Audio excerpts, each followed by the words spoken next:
good? So this is our electronics and robotics area, primarily test equipment, soldering stations, a lot of development resources, as well as some componentry. In general, we find that if you buy 500 of something from the manufacturer, it's the same price as getting 10 from a distributor. So if you plan ahead, buy a lot of them, leave your extras here. When you blow up your last one, you can come in and get one. So we all share componentry that way. Every Wednesday night is a free night here where we teach people that it's easy to solder. You may have seen the Soldering is Easy comic book. We use that to convince people that they can do electronics and that these things are in their reach. There's been a lot of exciting developments that make it where people can develop their own microcontroller, Internet of Things, or even just fixing something, helping them change the phone on their screen, the screen on their phone. It's whatever. There are a lot of people here that are really excited to share these skills and bring people into that world and see what they'll create.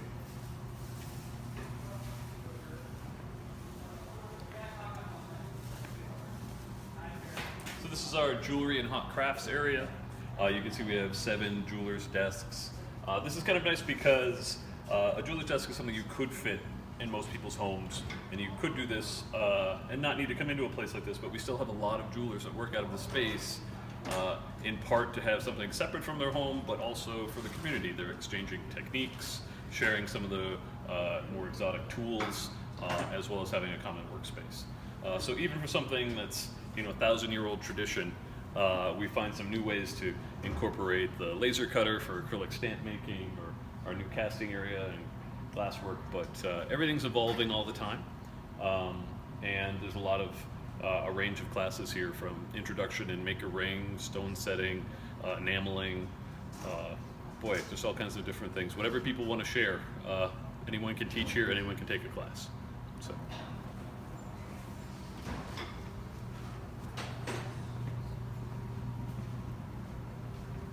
This is our local chopper gang, Skull. They've been going out for 21 years now, just over. Every Saturday night they go out and fight boredom in our neighborhood in the corner of the galaxy, protecting us with funky music and flashing lights, and being the superhero versions of themselves. It's also where we have our bike shop. So members can come in here, make use of a lot of shared tools to keep their bike up to speed, as well as the amazing people of Skull, who are always, their nicknames aside, some of the loveliest people we have here. They're actually led by Skunk, who's our TIG welding instructor and finds a lot of personality in leftover pieces of things. And you don't see a lot of folks who, we get comments that his TIG welding class was life-changing. I don't know how he does that, but it's really an experience that he guides you through.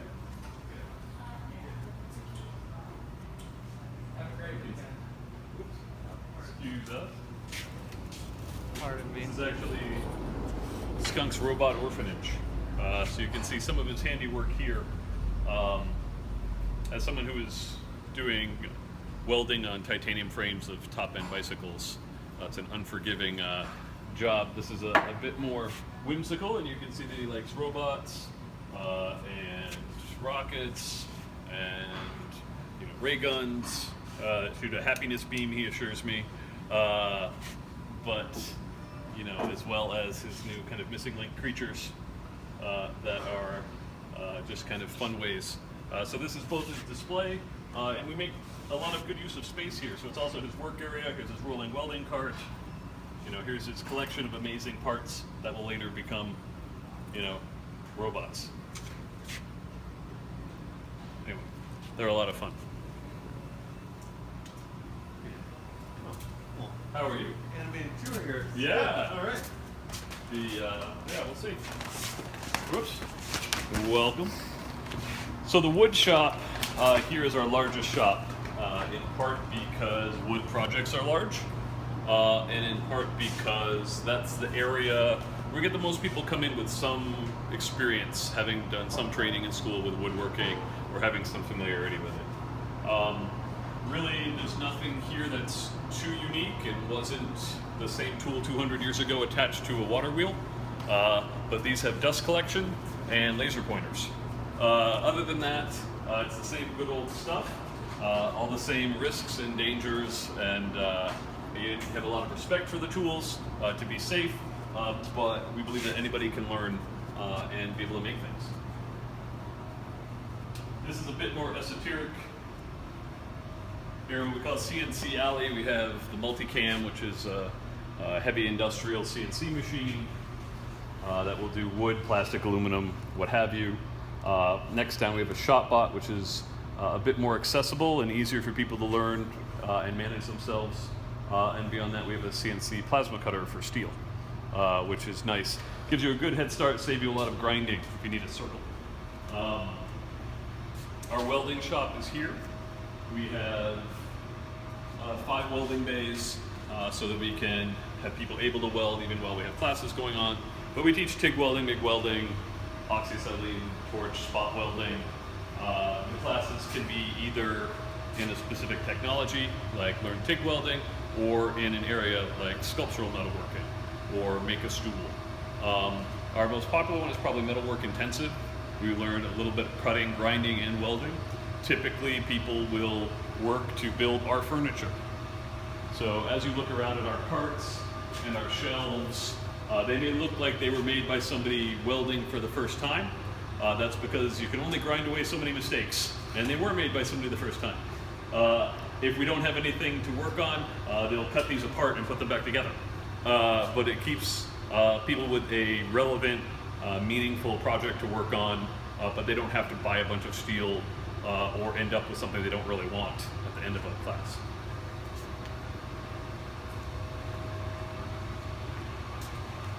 We've got a vented room for spray painting, finishing, varnishing, and other things that smell bad, as well as powder coating out here. A small scale powder coating station. And here in our most recent expansion, Building 13 starts off with a bit of storage, but then goes into our machining. So watch yourself. You can see these are from our Make Your Own Bicycle Frame class in progress. It's one of our most popular, but it's a very long class. It's a lot of work that goes into making a bicycle frame. Afterwards, you'll have one that you made, which is exciting, but you'll also really be able to appreciate going and buying one and all that went into it for you.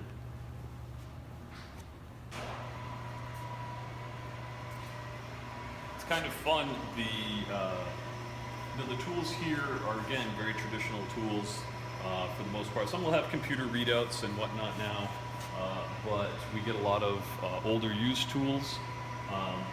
This arbor press back here is 125 years old, which is kind of exciting. It still will do its job. It was made locally. It's had who knows how many factories and shops it's been in over the last century and a quarter, but we can still find a useful home for it here. Other things, these CNC lathes just came from a school that upgraded. We try and take advantage of the opportunities we have to work with the tools that are available to us to teach a wide range of things. This is an example of we're doing our own CNC control system for a Bridgeport. And this VM40 machine was actually left behind in a mill that a factory had moved out of. So we actually got it up and running, but the original control system from 1986 wasn't reliable, so we're replacing that one as well.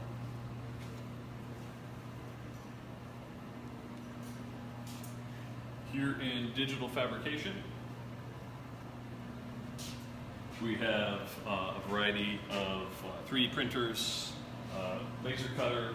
This is based on the Silosaur open source laser cutter project. We built that. We have a vinyl cutter, a more traditional kind of, as they call it, cheap Chinese laser, and there's an epilogue laser that was in here as well. The 3D printers range from a RepRap made in a Fab Lab in France that they were kind enough to share with us, as well as some flash forges and a U-print that's currently under repair. But that's one of the challenges. You know, having a tool is one thing, Maintaining a tool is another. Those are a different set of skills. We get a lot of people come in, oh, I know how to use this machine. I've been doing it for years. I'm an expert. And they take our checkout and they may not pass our test because they've never had to change the belts themselves, monitor the fluid levels, do all these sort of maintenance tasks, because we don't just train you how to use a tool, we train you how to own a tool and be responsible for its use across the board. So this is one of our just kind of shared workspaces. During the day, people will be working in here. Tuesday nights, you'll see that platform is out, and we have figure drawing, so the models will be there. We find it's good to have them in a room with walls to separate them from the machine operators. But as well as sewing classes, mold making, neon glass class took place in here. And it's all about flexibility. So for us, it's just being able to have this space and make use of it for what we need when we need. So you can see pretty much everything's on wheels and everything moves around as we have different requirements. So I think that's probably a good pausing point.